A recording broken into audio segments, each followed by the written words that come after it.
नमस्कार, मैं आकाश अवस्थी आपका इस सवाल के साथ स्वागत करता हूं। आशा करता हूं कि आपको ये सवाल आता होगा और एग्जाम की दृष्टि से इस इंपॉर्टेंट क्वेश्चन को आपको एक बार सॉल्यूशन के रूप में जरूर देखना है कि किस तरीके से इस क्वेश्चन को कर सकते हैं। चलिए शुरुआत करते हैं। क्या क्वेश्चन है, क्या कॉन्सेप्ट है, सारी चीजें डिटेल से पढ़ते हैं। जल्दी 2 की स्पीड पर अगर आप देखना चाहो तो आपके लिए बेटर रिजल्ट मिलेंगे। मैं धीरे से समझाऊंगा, फास्ट तरीके से आप देख लोगे। एक्सपेंडिचर बराबर होता है प्राइस इंटू कंजम्पशन के, यानी कि जो खर्च होता है वो कीमत और खपत के गुणन के बराबर होता है। जब भी आप खर्च को समान रखते हो या सेम करते हो तो प्राइस इनवर्सली प्रोपोर्शनल हो जाती है कंजम्पशन के। इसका मतलब क्या है? इसका मतलब यह है कि भाई अगर आपको 100 रुपए दिए जाएं, 100 रुपए आपका खर्चा है, अगर आप 20 रुपए किलो के हिसाब से चीनी खरीदना चाहो तो आप 5 किलो खरीद पाओगे, लेकिन 25 रुपए किलो जैसे ही चीनी का मूल्य हो जाएगा आप 4 किलो ही चीनी खरीद पाओगे।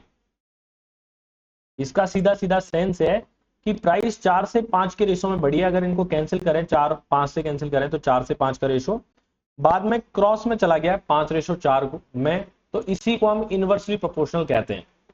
तो इस कॉन्सेप्ट का इस्तेमाल इसके अंदर करना है। क्या कैसे करना है कि चीनी के मूल्य में 20% की कमी होने के कारण एक व्यक्ति सुधीर 960 रुपए में 6 किलो चीनी ज्यादा खरीद पाता है। तो चीनी का प्रति किलोग्राम घटा हुआ मूल्य कितना है वो आपसे पूछ रहा है। तो जो मैंने कॉन्सेप्ट बताया उसको कैसे यूज करना है कि प्राइस आपका 20% घट गया, यानी कि बढ़िया बात है। चीनी का मूल्य 5 के बजाय अब कितना हो गया है? 4 हो गया है। प्राइस आपका 5 से 4 हो रहा है और खर्चा वो 960 का ही करना चाह रहा है। तो इसका मतलब जो क्वांटिटी हो गई होगी या कंजम्पशन जो है वो इनवर्सली जाकर 4 के बजाय अब 5 आ रहा होगा। देखो, अगर रुपए आपके पास बराबर है और कीमत आपकी कम हो गई है तो ज्यादा रुपए में कम माल और कम रुपए में ज्यादा माल आता है। तो 5 के बजाय 4 होने पर माल 4 के बजाय 5 मिलेगा। तभी तो प्राइस इंटू कंजम्पशन 5 इंटू 4 करने पर 20 इधर और 20 इधर, समान खर्च हमको यहां दिखेगा। अब आप कहोगे कि यार कंजम्पशन तो 4 के बजाय 5 हो गया है, यानी कि 1 यूनिट आपका चेंज आया कंजम्पशन में या क्वांटिटी में 1 यूनिट वृद्धि हुई है। क्वेश्चन के हिसाब से ये वृद्धि 6 किलो के बराबर है। तो 1 यूनिट जैसे ही आपको 6 किलो मिलेगा तो सवाल का आंसर एक तरीके से आपको मिलना शुरू हो गया है। 4 की वैल्यू आपको निकाली है तो 6 से मल्टीप्लाई करके, क्योंकि 1 यूनिट 6 किलो है तो 4 यूनिट की वैल्यू 24 किलो, यानी कि पहले माल आपको 24 किलो मिलता होगा तो अब माल मिलता है आपको 30 किलो। अब माल कितना मिलेगा? 30 किलो, क्योंकि 6 गुणा 5 करने पर अब जो माल मिलता है ना वो 5 यूनिट मिल रहा है, यानी कि 30 किलो माल मिल रहा है। हमसे प्राइस कौन सा पूछा गया है? चीनी का प्रति किलोग्राम घटा हुआ मूल्य, यानी कि अब वाली प्राइस हमसे पूछी गई है जब 30 किलो माल मिल रहा है हमें 960 रुपए में।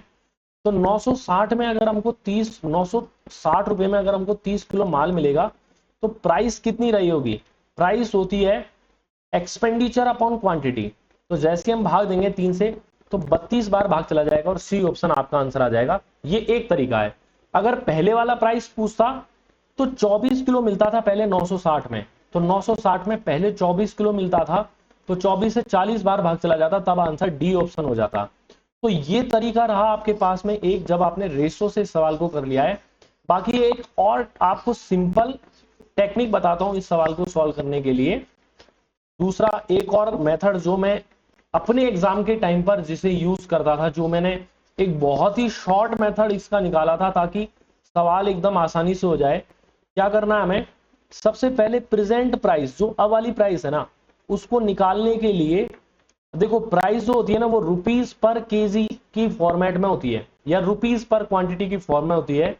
इसको जैसे ही आप गुणा करोगे परसेंटेज चेंज वाली वैल्यू से, अच्छा परसेंटेज हटाने के लिए क्या लगाते हैं हम? नीचे 100 लगाते हैं। तो ये आपका प्रेजेंट प्राइस का फॉर्मूला है।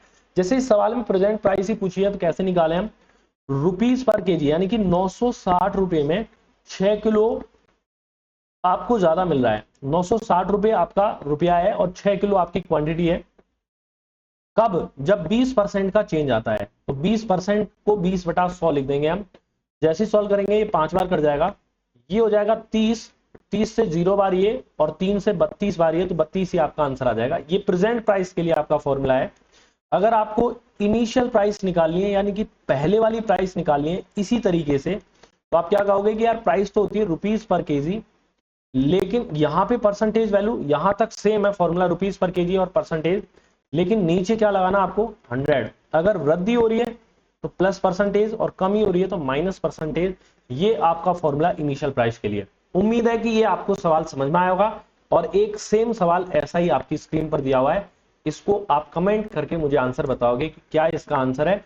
यहां प्रति दर्जन अंडे की मूल दर पूछी गई है, यानी कि इनिशियल या ओरिजिनल प्राइस आपसे पूछी गई है। कमेंट करके जरूर बताना, और ये वीडियो अच्छी लगी हो तो शेयर करना, लाइक करना। धन्यवाद।